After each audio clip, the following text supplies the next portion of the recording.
Аз съм Слаймър и това е моето ново клипче, какви неща трябва да закупим за училище. Днес е 14 септември, а утре е 15 септември. Дългоочакваният момент настъпи.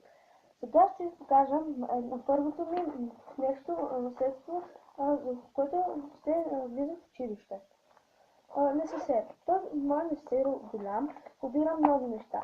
Моливи, гумичка, острилка, лапило. Пред са и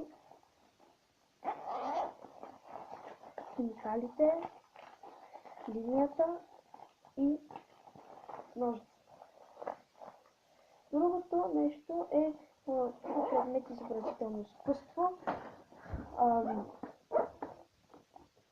Виждате го на екрана.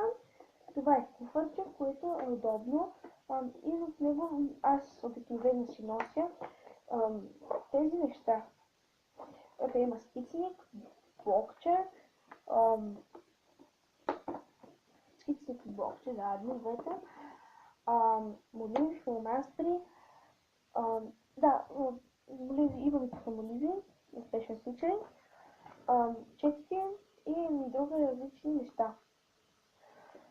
Трябва ви тефтече да се записвате какво имате за домашна може, какво трябва да облечете другия ден, например за празник, ако имате.